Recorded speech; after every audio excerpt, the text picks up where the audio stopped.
बहुत बहुत आशीर्वाद आपको।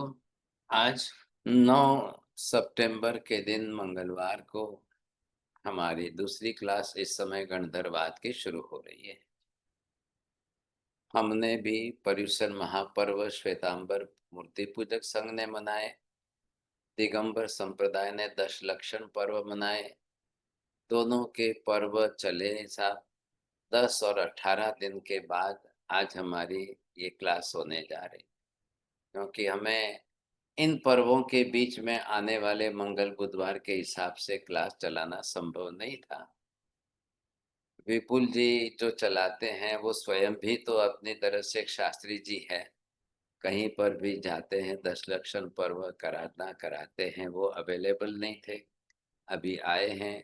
विपुल जी हमने सबने मिलकर के पहले क्षमापना का पर्व बनाया, क्षमापना में परस्पर जी क्षमा महाराज। सबने की है। और आज आप उपस्थित है, आपके साथ में भी हम सार्वजनिक उत्तम रूप से क्षमा। सभी क्षमापना करते हैं। और महाराज साहब उत्तम क्षमा। हाँ जी, तम मेरे से क्षम जो भी मन वचन का मेरे से जो कुछ भी कहा गया हो किसी के प्रति या कुछ हो, तो मैं अपनी ओर से उत्तम क्षमा भाव धारण करता हूँ। और और मेरे अंदर किसी के प्रति भी कोई भाव हो तो मैं उनको भी क्षमा करता हूँ महाराज। हम सभी जो है जैन फाउंडेशन का श्रीमान रमेश जी का और संचालक के रूप में श्रीमान विपुल जी का, आपका सबका जो है बहुत बड़ा उपकार मानते हैं कि आपके प्लेटफॉर्म पर ये गणधरवाद की सीरीज चलते चलते आज 381वीं क्लास के मुकाम पर हम पहुंचे हैं। ये आपका सौजन्य है, सौहार्द भाव है कि आप बहुत अच्छी तरह से क्लास का संचालन व्यवस्था आदि करते हैं। आप विशेषज्ञ हैं इस विषय में। हम सबकी तरफ से आपके साथ के सौहार्दपूर्ण व्यवहार में जरूर क्षमापना करते हुए आपको अभिनंदन देते हैं, धन्यवाद देते हैं, जिस तरह से आप गणधरवाद की क्लासें चला रहे हैं। हम आशा अपेक्षा रखते हैं कि महाराज साहब हम आपसे इतना अपेक्षा रख रहे हैं, बस आप हमें आशीर्वाद प्रदान करें। और क्षमा तो हमें मांगनी है आपसे। हाँ, आपने कोई क्षमा तो आप नहीं मांगी सर महाराज साहब, बस आप हमें आशीर्वाद प्रदान कीजिए। जरूर जरूर विपुल बहुत जी आशीर्वाद। स्वागत करते हैं आपका। खाना करते हैं। जी जी धन्यवाद।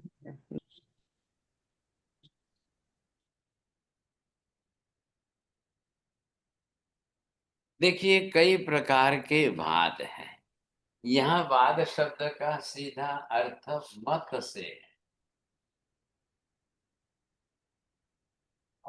कई लोगों ने अपने मत किस प्रकार के बना लिए हैं, उसी मत के आधार पर वो अपना हिसाब चलाते हैं, जीवन चलाते हैं, मान्यता रखते हैं। अब वो मत सही है या गलत है, अंधाधुंध आंख मूंद करके कोई मत स्वीकारना है और दूसरे मत को गलत करना है, ये भी गलती मत करिए साहब। यहाँ पर आप देखेंगे कई प्रकार के मत जो जुड़ रहे हैं, उनके अंदर पापवाद की भी एक प्रक्रिया है। उन्हीं के अंदर जो है आप चले जाएंगे, स्वभाववाद का भी विषय आता है।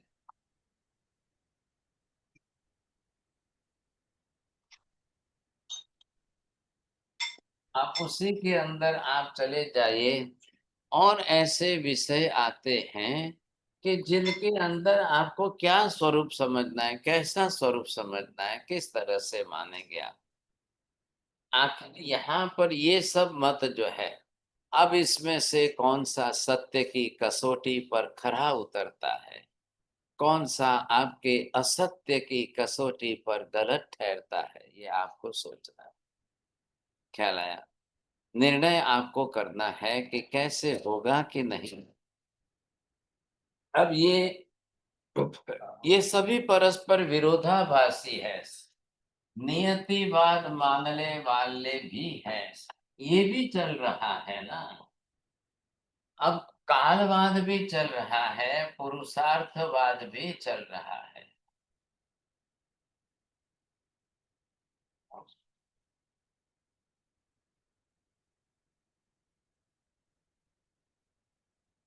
अब इस जिस किसी भी प्रकार के वाद है, अब इसमें से किस में आप बैठ रहे हो? हम गलती क्या कर रहे हैं? एक को सही मानकर दूसरे को गलत कह रहे हैं, एक को गलत कह के दूसरे को सही कह रहे हैं। तो यहाँ पर ये अचल भ्राता जी जो आए हैं, इन्होंने जो विषय उठाया है कि पुण्य पाप नाम की कोई चीज है कि नहीं है। अब आपको क्या समझना है? पुण्यवाद, ये पापवाद, ये भी अपने आप में कारणीभूत विषय है। ईश्वर भी कारणीभूत है, कर्म भी कारणीभूत है, स्वभाव भी कारणीभूत है, पुरुषार्थ भी, और ये नियति भी। कारणीभूत का मतलब क्या हुआ? क्या कहना चाहते हैं आप? ये कारण है, आगे कार्य इसी से होना है। आ रही है बात ध्यान में? तो कारण से जब कार्य होगा, तो क्यों हमने कारणवाद में अब ये मानना कि नहीं मानना, कैसे, क्या ख्याल आ रहा है? बोलिए भावेश जी। महाराज साहब, मतलब कारण से आगे होगा। जैसे ईश्वरवाद है तो ईश्वर जैसे नक्की करेंगे वैसे आगे होगा। कर्मवाद तो कर्म के हिसाब से आपकी आगे आगे होगा, पुण्य के हिसाब से होगा, पाप के हिसाब से होगा। कारण कहने का मतलब ये है कि जिस कार्य की सिद्धि होगी, उसमें इनमें से कोई ना कोई कारण जुड़ा हुआ रहेगा। अब हमारा मनुष्य का कार्य के रूप में जो लक्ष्य साधा है, वो है सिर्फ सुख दुख का। हर एक मिथ्यात्वी का अंतिम लक्ष्य सुख दुख तक ही जुड़ा हुआ रहता है। वो चाहे ईश्वर को माने या न माने, वो चाहे कर्म को माने या न माने, वो चाहे अन्य किसी भी वाद को स्वीकारे या न स्वीकारे, लेकिन उसका भी मकसद, हेतु, इच्छा, दुख टले सुख मिले, इसकी बनी ही रहती है, बरोबर बनी रहती है उसकी। बोलिए पमी बहन जी, ख्याल आ रहा है आपको? Not completely, Maharaj sir. If you अच्छा, could repeat it. चलो बोलिए लाल जैन साहब, क्या ख्याल आया?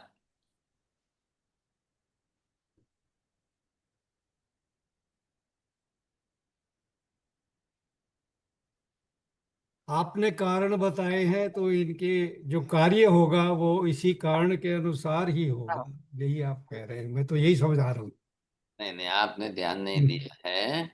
मैं ये कहना चाहता हूं, संसार के प्रत्येक जीव जिसके अंदर भी मिथ्यात्व सत्ता में पड़ा है, निश्चित रूप से ऐसे लोग दुख कैसे टले और सुख कैसे मिले, इस वृत्ति को बरोबर पनप के बना के रखते हैं। इसमें आप किसी को नहीं टाल सकेंगे। अब वो जीव छोटा है बड़ा है, अब वो जीव पशु पक्षी है या मनुष्य है, अब वो जीव देवी देवता है या अब कोई भी हो, सर्व सामान्य रूप से ये व्यवहार है, जो भी कोई हो। अब उसके अंदर ये इच्छा तो अनिवार्य रूप से पड़ी रहती है, ये इच्छा नहीं टलती है साहब। ये मानसिकता उनकी बनी हुई है, दुख कैसे टले और सुख कैसे मिले। अब उसके लिए वो इन प्रकार के वादों में से, कारणीभूत वाद में से उत्तर चाहता है। क्या ईश्वर मेरा दुख टालेंगे और सुख देंगे? बोलिए, क्या कर्म के कारण मेरा दुख टलेगा और सुख मिलेगा? क्या कर्म के कारण मुझे सुख दुख क्या है ये समझ में आएगा? बोलिए, क्या पुण्य के कारण मुझे सुख मिलेगा, दुख टलेगा? क्या अकेले पुण्य से ही दोनों काम साथ में हो जाएंगे, दुख टल जाएगा सुख बढ़ जाएगा? क्या अकेले पाप से मेरा ये कार्य सिद्ध हो जाएगा, मेरे दुख टल जाएंगे, मुझे सुख मिल जाएगा, ऐसा काम हो जाएगा क्या? या फिर इधर देखिए, क्या स्वभाव से सब कुछ सिद्ध हो जाएगा? स्वभाव के कारण मेरा दुख जो है टलेगा, सुख मिलेगा, ऐसा होना संभव है कि नहीं है? इधर पुरुषार्थ से हर व्यक्ति इसी के लिए पुरुषार्थ करता है, दुख टालने के लिए, सुख प्राप्त करने के लिए, दुख को घटाने के लिए, सुख को बढ़ाने के लिए। सबका लक्ष्य ये है, इसी में चल रहे हैं लोग। कुछ लोग नियति पर आ जाएंगे, कुछ लोग काल पर आ जाएंगे, जिसको जिसको कारण बनाना है, बना करके लोग अपनी इस धारणा को पूरी करना चाहते हैं। ईश्वरवाद को मान करके, ईश्वर के अधीन अपनी श्रद्धा को जोड़ करके, ईश्वर के साथ अपनी मानसिकता बैठा करके हजारों हजारों लोगों ने, लाखों लोगों ने, करोड़ों लोगों ने लाखों वर्षों तक अपना सब कुछ ईश्वर के अधीन छोड़ा, लेकिन फिर भी आज दिन तक संपूर्ण सर्वथा दुख टला नहीं, सुख मिला नहीं। तो क्या समझना फिर, क्या ईश्वर का कारण सही है या गलत है? क्या मैंने गलत कारण पकड़ लिया है? मैं ईश्वर को मेरे सुख दुख का कारण मानने के लिए उचित समझ रहा हूं? ईश्वर सृष्टि के लिए है कि मेरे लिए है? ईश्वर संपूर्ण समग्र जगत के लिए है कि सिर्फ मेरे सुख दुख के कारण है? ये मैंने विचार किया कि नहीं किया? क्या मैं कर्म शास्त्र को समझने में थोड़ा कमजोर रह गया? क्या मैंने कर्म शास्त्र को सही ढंग से नहीं समझा? क्या मैंने कर्म शास्त्र को समझकर उसका मिसयूज किया, गलत किया? क्या किया मैंने? आपको दोनों बात का विचार करना पड़ेगा।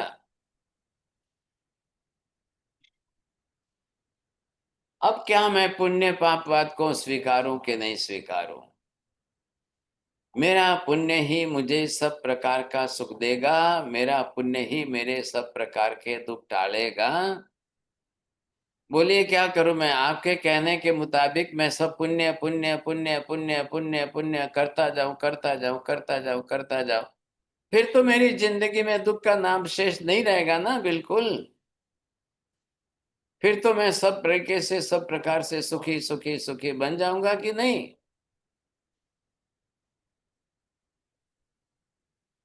समाधान नहीं मिल रहा है ऐसा।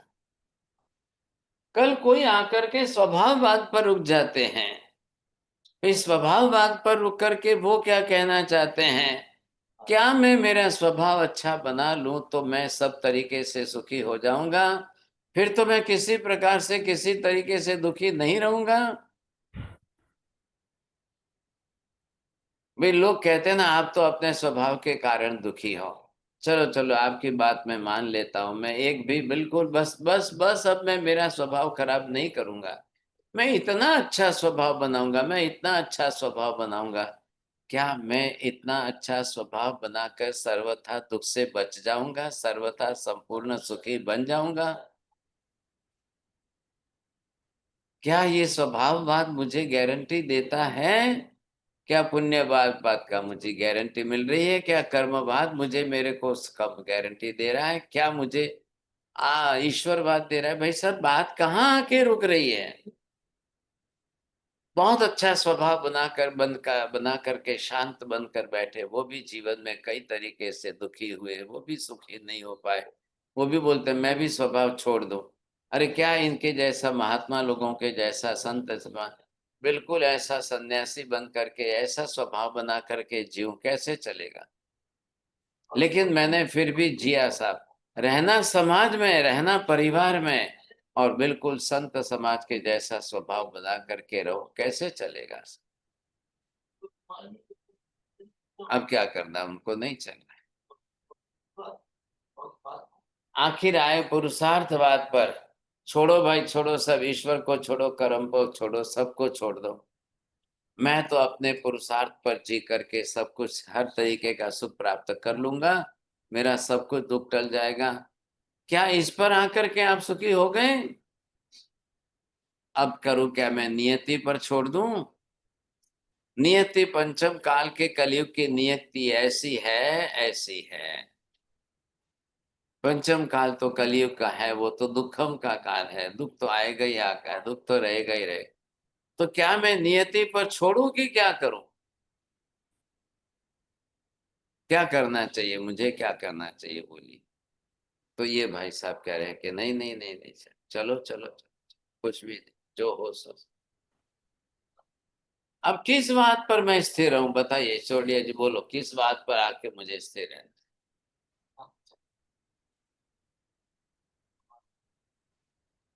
जी महाराज साहब, 50% पुरुषार्थवाद पर और 50% कर्मवाद और नियतिवाद पर। अब जैन साहब, आपको ये आपके मित्र का उत्तर सही लग रहा है क्या? महाराज साहब कर्मवाद पे तो कम से 80% होना चाहिए मेरे ख्याल में। आप भी ऐसा बोलोगे 80% होना चाहिए? ऐसे कैसे बोल रहे हो आप? अच्छा, ओके ये कैसे बोल रहे हो? ओके। कर्मवाद भी एक इम्पोर्टेंट है। ये भाषा नहीं होनी चाहिए ना अब ओके। तो। बोलिए सीमा बहन जी, बहुत दिनों से आए हैं आप। मथियन वंदना साहब जी, जैसे मेरे को लगता है अभी कोई भी कार्य होने के लिए 5 समवाय कारण होंगे, सब थोड़ा थोड़ा सब अपना अपना रोल करेंगे। थोड़ी सी नियति होगा, थोड़ा हमारा पुरुषार्थ होगा, कर्म भी होगा, सब। आपने 5 समवायी कारण पढ़े थे इसलिए वो आपने बैठा दिए। अब इसमें से आपको अपने 5 समवायी कारण में ईश्वर आ रहे हैं क्या बीच में?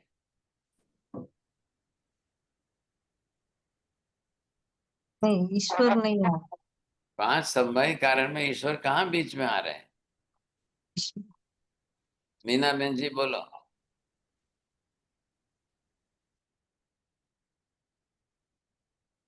I said that the Purusharth will be 100%. The other things are just for your studies to understand. But the karma theory and the punya pap and all that, it's to practice, to understand. But I think Purusharth is the maximum. The efforts, how you apply it. देखिए बात कहाँ आ रही है। पहले मैंने क्या कहा है, सभी को कारण के रूप में स्वीकार।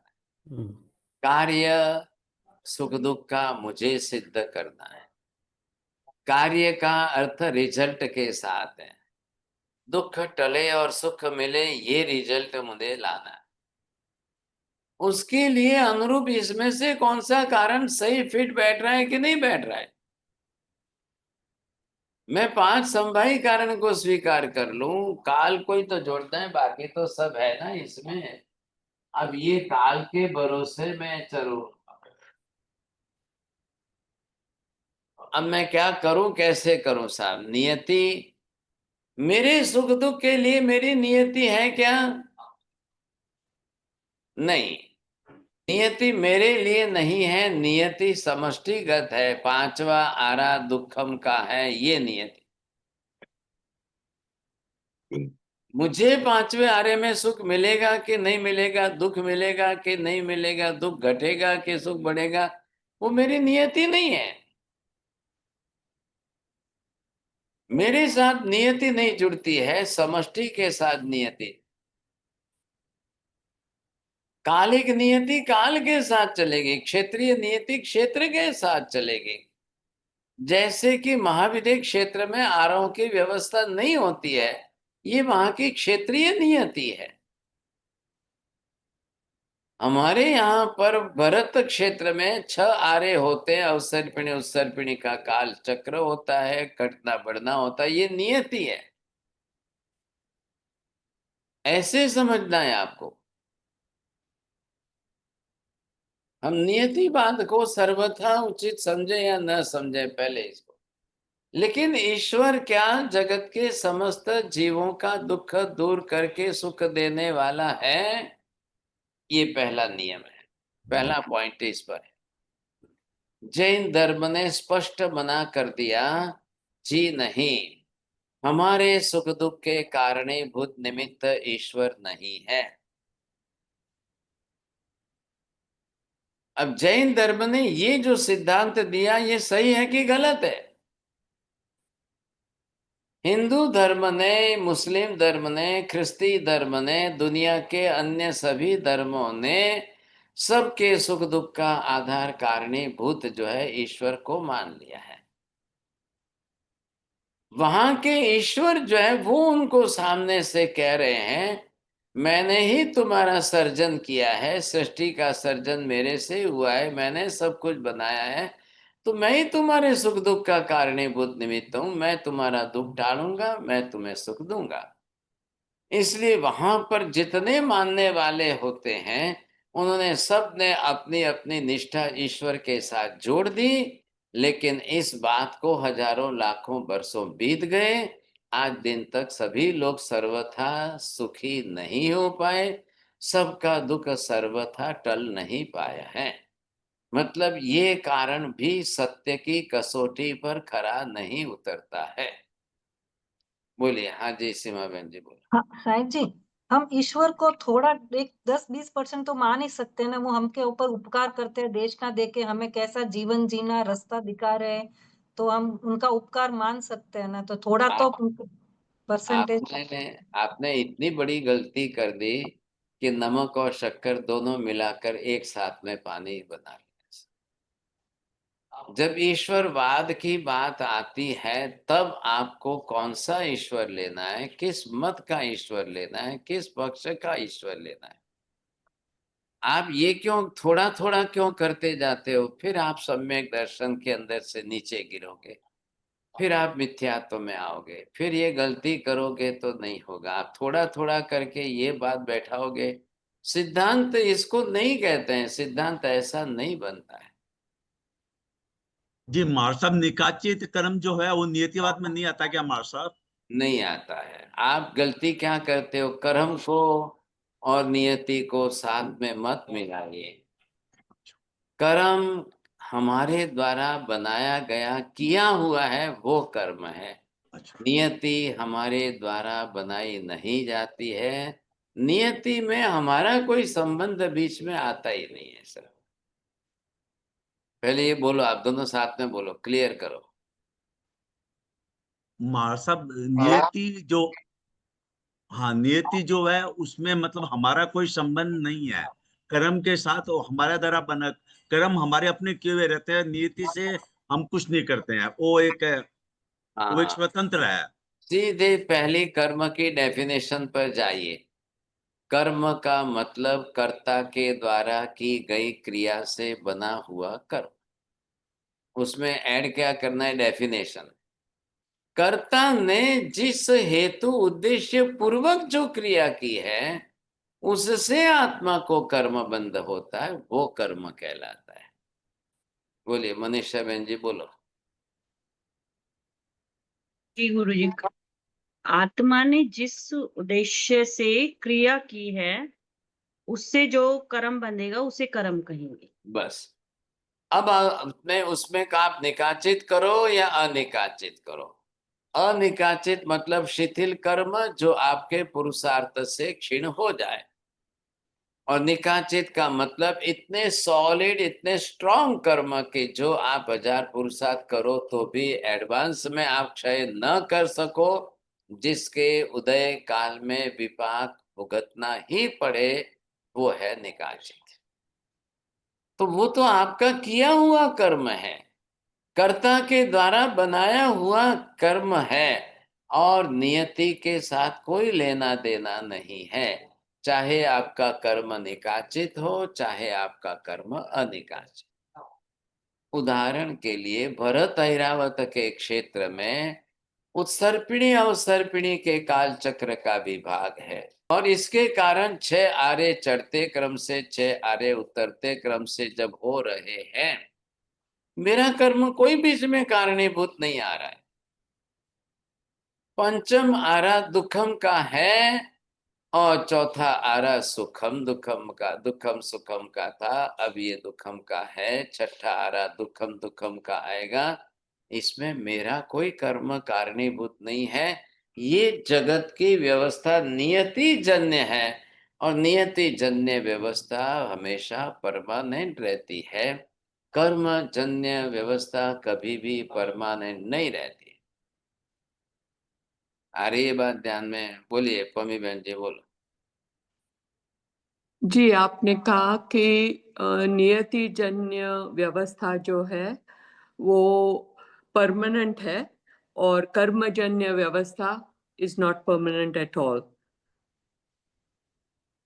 अब देखिए, महाविद्या में आर्य नहीं होते हैं तो परमानेंट रूप में व्यवस्था है। भरत ऐरावत में होते हैं तो परमानेंट व्यवस्था है, कोई फर्क नहीं पड़ेगा, कोई कभी नहीं फर्क। ये आपको समझ के चलना है। अब इसके अंदर मैं अपना क्या मानूं साहब, मुझे क्या लक्ष्य है मेरा। मैंने एक बात की थी, ये सब वाद कारणीभूत है और मुझे कार्य के साथ इनके कोई व्याप्ति संबंध बैठाना है। ईश्वर की उपासना जब जब करूं तब मेरे दुख टलेंगे, सुख मिलेंगे, ये व्याप्ति बन सकती है? बोलिए, ईश्वर ही सुख दुख का करता है, ये व्याप्ति बनती है, बैठती है कि नहीं?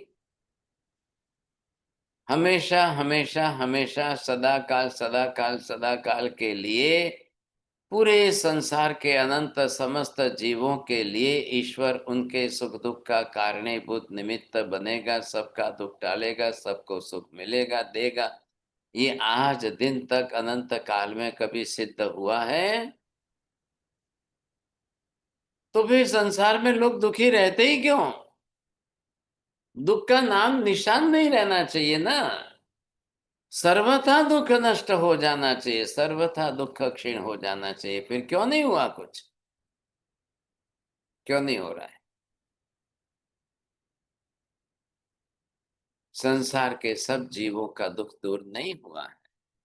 अब जिनके जो माने हुए ईश्वर है, किसी ने अल्लाह को माना है, किसी ने जीसस को माना है, किसी ने ब्रह्मा विष्णु शंकर महेश को माना है। जिसको जो मानना है मानो भाई, आप कोई ना नहीं है, आपने जिसको जो माना है सो सही। लेकिन नहीं, ऐसे नहीं हुआ। तो जब ईश्वरवाद का कारण सही नहीं है तो मुझे ये कारण छोड़ना चाहिए कि नहीं छोड़ना चाहिए, बताइए आप। मान्यता किसको कहते हैं? असत्य की गलत मान्यता पकड़ के बैठना, इसी को मिथ्यात्व कहते हैं। बोलिए भावेश जी, आप बरोबर समझ में आ गई बात? हाँ, असत्य की को सही मानना ही मिथ्यात्व कहते हैं। असत्य की मान्यता मान्यता और वो आप पकड़ के बैठ जाओ, वो आपका मिथ्यात्व है। अब इन दोनों के अंदर से आपको सही बनानी है। आ गया ध्यान में आपको? बोलो दीपिका बहन जी, હવે એનું अपोजिट सेंटेंस तैयार करो।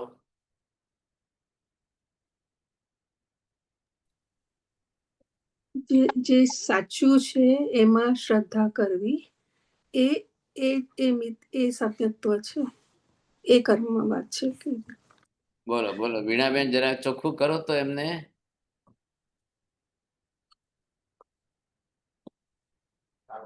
મથને વંદાવી સાહેબજી, સાચી માન્યતા અને સત્ય માન્યતાને માનવી એ જ સમ્યક દર્શન છે। बस बिल्कुल सही हो गया। अगर ये गलत ठहर रही है, मैं 1000 बार इस ईश्वरवाद के मत की सिद्धांत की परीक्षा करूं और वो गलत ठहरती है तो मुझे नहीं मानना। बात पूरी हो गई। एक एक पर सबके ऊपर ये कसौटी के पत्थर से परीक्षा कर लो, सबकी परीक्षा कर लो। बोलिए चोडिया जी, नियतिवाद के साथ आपकी मान्यता सही बैठ रही है कि मेरा सुख दुख नियति के साथ ही जुड़ा हुआ है? ये सही है कि गलत? नहीं, ये सही नहीं है महाराज, ये गलत। बस हो गई बात पूरी, चलो छोड़ दो।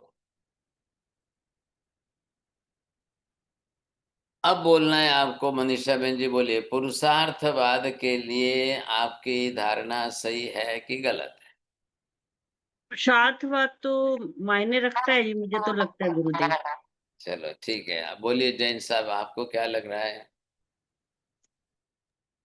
महाराज साहब, कुछ हद तक सही है वो भी, पुरुषार्थवाद भी। ये सही है, गलत नहीं है मतलब। आप या तो समझ के नहीं बोल रहे हैं और या किसी का सुन के बोल रहे हैं, दो में से एक बात हो रही है। ओके। आपको क्या बताया मैंने? मेरा कारणवाद ये है और कार्यवाद सुख दुख। दुख टले सुख मिले दूसरे किसी कारण से नहीं, सिर्फ पुरुषार्थवाद से स्वीकार लूं तो बात चलेगी। अकेले से तो नहीं महाराज साहब। तो किसको जोड़ना है? अकेले नहीं है तो दूसरा कौन सा कारण मत जोड़ना है आपको? कर्मवाद गुरुजी।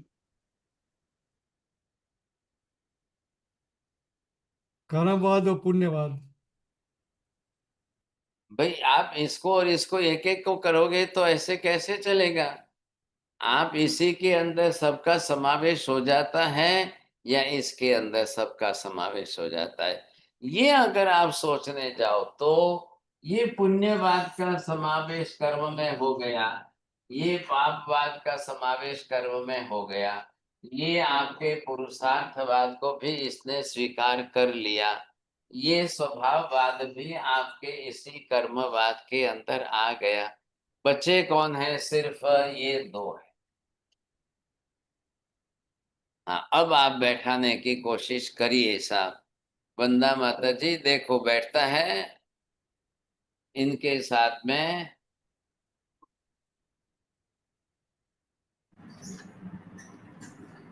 कर्मवाद के साथ मान्यता बैठती है हमारे साथ, उसके साथ पुण्य भी काम करता है, कर्म को में आगे रोल प्ले करता है, पुरुषार्थ भी कर्मवाद में रोल प्ले करता है। हाँ जी, कर्मवाद ईश्वरवाद से सर्वथा भिन्न है, एक बात हो गई। कर्मवाद नियतिवाद से भी सर्वथा भिन्न है। इन दोनों को मिला नहीं सकते आप, परस्पर सर्वथा विरोधी है। लेकिन पुरुषार्थवाद कर्म के साथ मिल सकता है। आखिर कर्मवाद में भी करना है ना, तो पुरुषार्थ के हिसाब से आपको उसमें करने की क्रिया मिल जाए। काल जुड़ रहा है, काल कभी कोई भी कर्म करोगे तो काल में ही करोगे।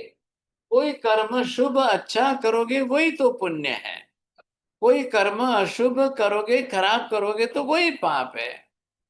और कोई कर्म आपके स्वभाव के साथ, मैं अपना स्वभाव सुधार कर बदल करके करूं तो मेरा स्वभाव गाली देने का है कि मेरा स्वभाव अच्छे शुभ शब्द का प्रयोग करने का है? बोलिए चोटिया जी, आपका स्वभाव कैसा है? महाराज साहब पहले गर्म था, अब शांत हो गया हूँ।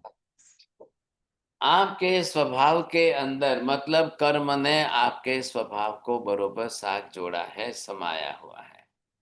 अब आप स्वभाव खराब करोगे, आप दुखी हो जाओगे। आप गाली दोगे, अब शब्द बोलोगे, आपको गलत रास्ते से नीच गोत्र मिलेगा।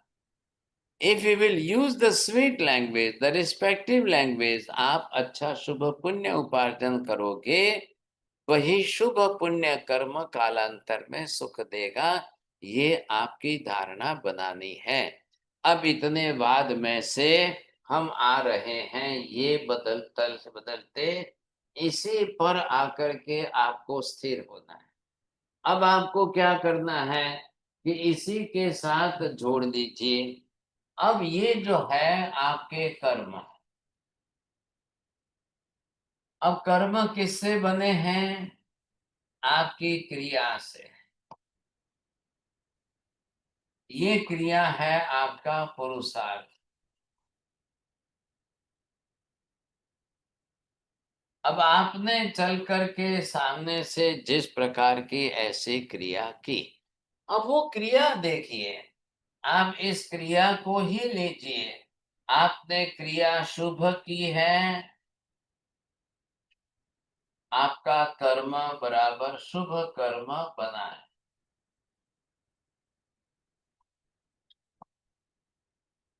आपने क्रिया अशुभ की है, अब ये अशुभ जो है ये आपके लिए अशुभ कर्म बनाया है।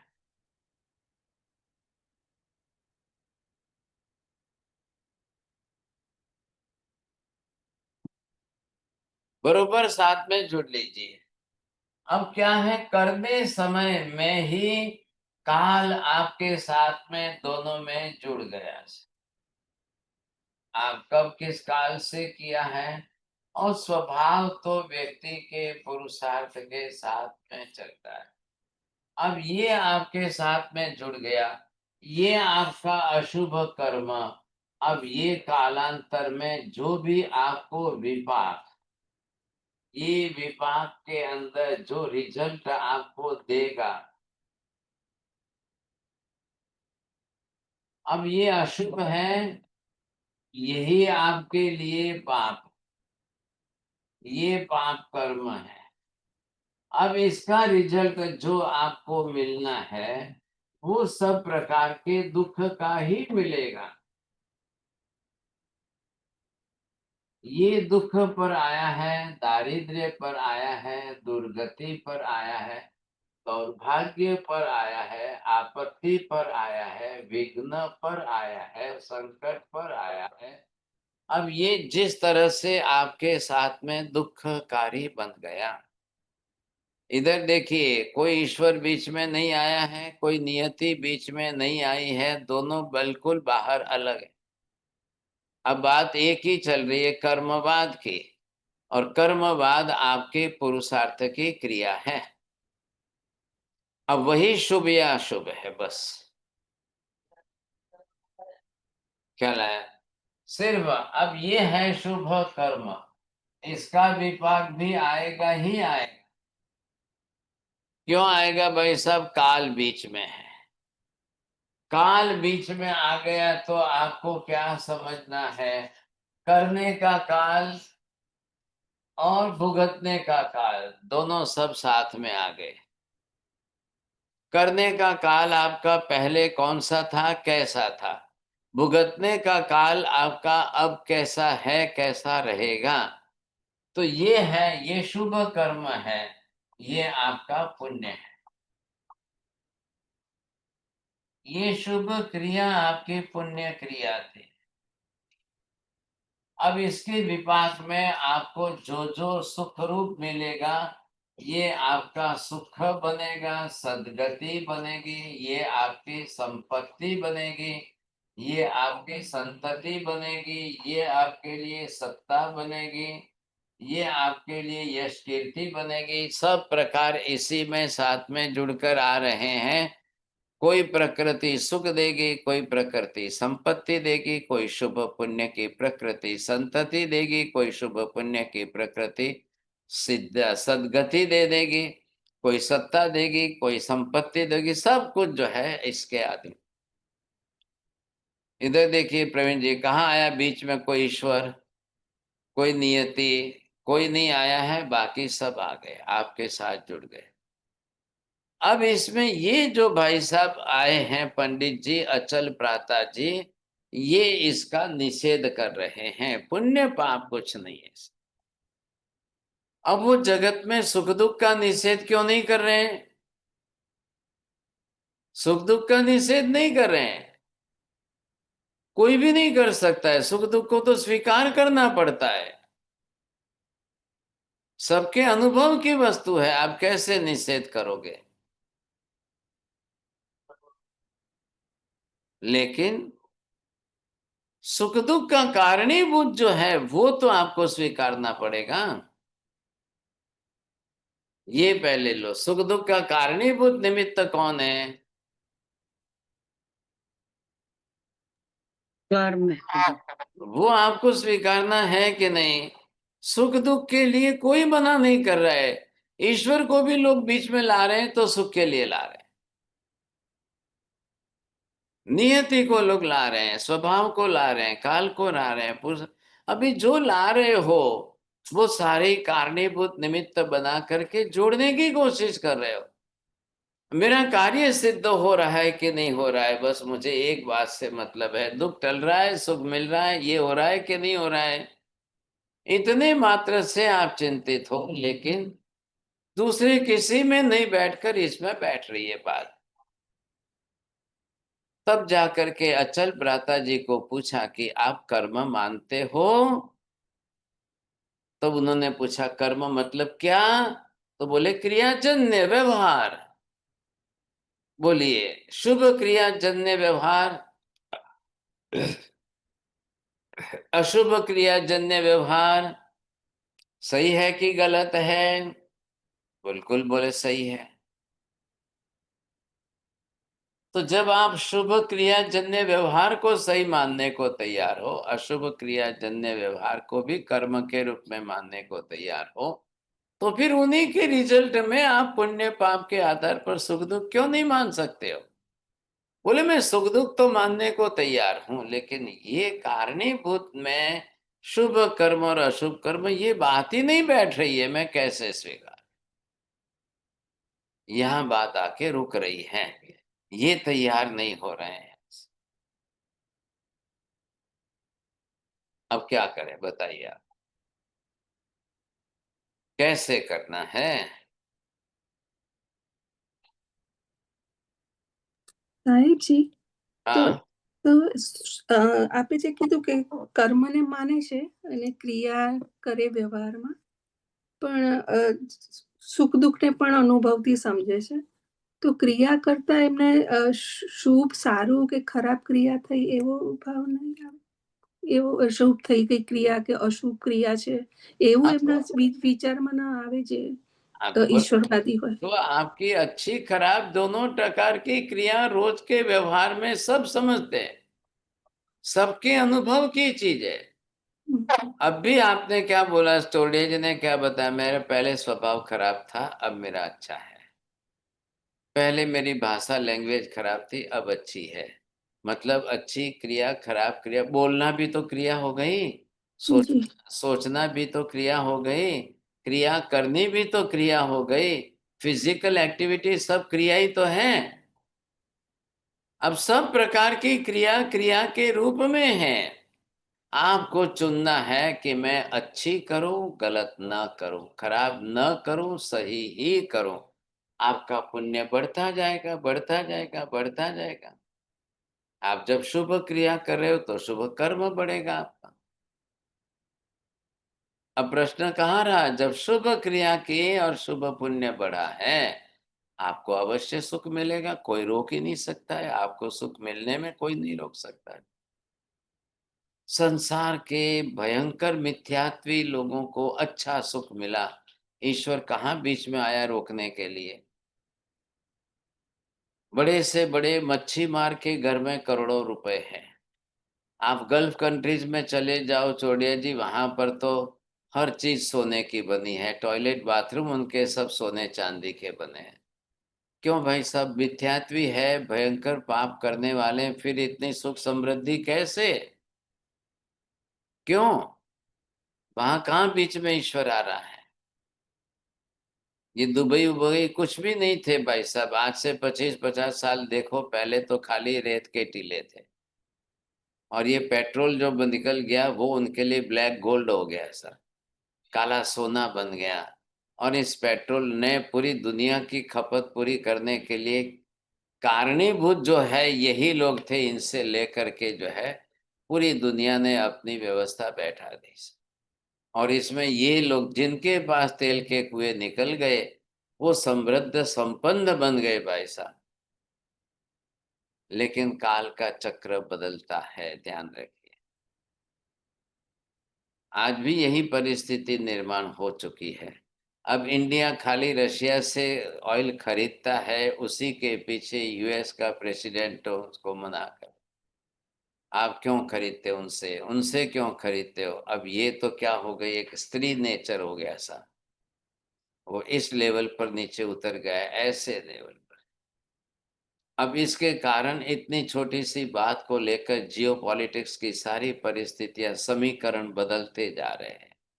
अब बदलते हुए समीकरणों के बीच में भविष्य कल का क्या होगा कुछ भी नहीं कहा।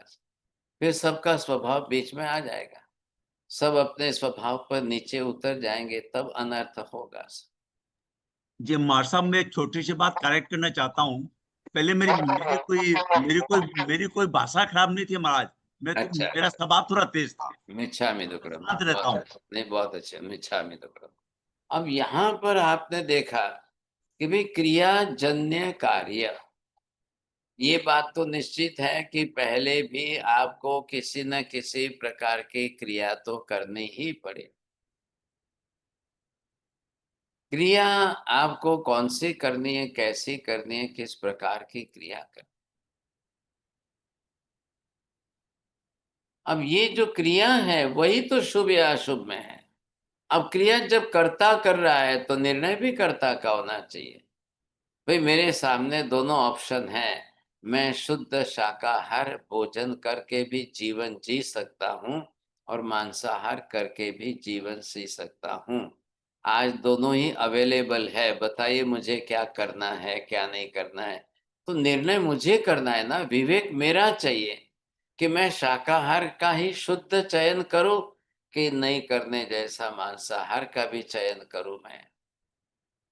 तो ये तो गलती बड़ी हो जाएगी ना। आपको पेट भरने की क्रिया करनी है, भोजन करने की क्रिया करनी है, लेकिन दोनों में से सही असही का, सही गलत का चयन कौन करेगा, वो निर्णय कौन करेगा। और आपने गलत निर्णय कर लिया, मैं मांसाहार करता हूं, तो भाई किसी पंचेंद्रिय प्राणी को मार के ही खाना पड़ेगा। अब वो आप दूसरे जीवों को ही तड़पा तड़पा कर दुखी करके मार के खा रहे हो, तो आपका भी भविष्य में यही परिणाम आएगा कि आप दुखी दुखी दुखी ही बनोगे। ये बात आप समझ करके चलना समझेंगे। अगर मैं चयन करता हूं, क्रिया मेरे हाथ में है, मैं क्रिया करते समय सही चयन करके मैं बिल्कुल शुभ क्रिया करता हूं, मैं शुद्ध शाकाहारी बन करके जीवन जीता हूं, तो मुझे कोई भी अशुभ पाप कर्म नहीं बंधेगा जो कालांतर में आके मुझे दुखी करे। ऐसी कोई नौबत नहीं आएगी।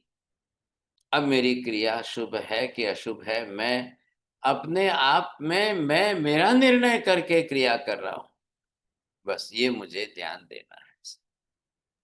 तो एक मिनट हो Maharaj Sahib, Maharaj Sahib, we normally think we normally think niyati is destiny. Right, That's what we normally think. right. So in this case, you have separated niyati from destiny. There is no such thing as destiny in this particular way. No, please. You are Okay. you are making the destiny only the English version, the translation of the niyati. Okay. Niyati and the destiny is not the causal relation between each another. Niyati and destiny both are the same, equal. अब ये है Okay. कि for the happiness and the miseries, myself, I am not bounded with any niyati.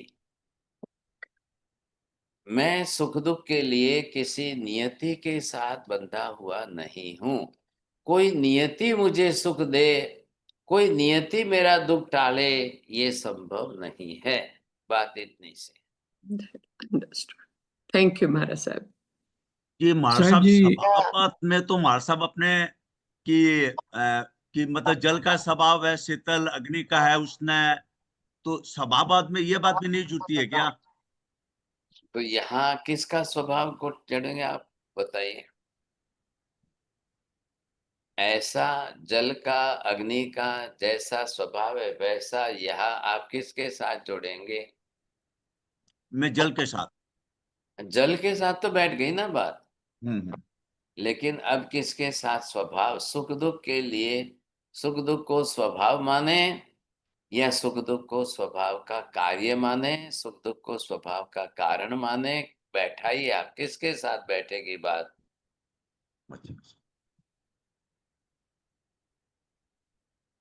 किसकी बात चल रही है, कारणवाद की समीक्षा है। तो सुख दुख के लिए जो भी आपके पास, पहले साध्य बनाइए, कार्य बनाइए सुख दुख का, अब उसके साथ कारण के रूप में किसको जोड़ना है आप समझ के बोलिए, बहुत अच्छा होगा। हाँ मैं समझ गया महाराज की आदमी का स्वभाव शांत रहे तो सुख आज दुख तो आज होमवर्क कर लेना। ठीक है आप महाराज। कल कल जो है इसका उत्तर देखना, होमवर्क सही ढंग से करना, कार्य ठीक कारण भाव हमको ढूंढना है। ठीक है महाराज। हाँ, नमो हरिहंताणम, नमो सिद्धाणम, नमो आयरियाणम।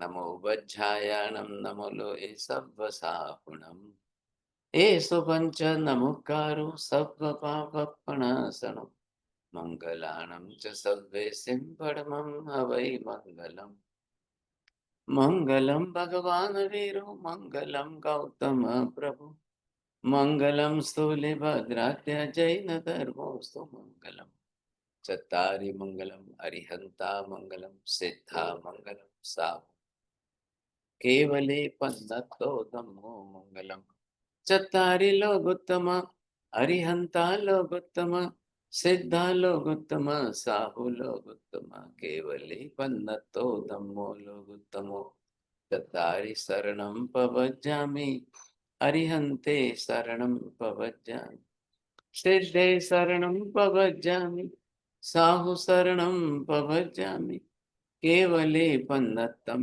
धम्मं शरणं प्रपद्यामि सर्वमङ्गलमाङ्गल्यं सर्वकल्याणकारणं प्रधानं सर्वधर्माणां जैनं जयति शासनम्।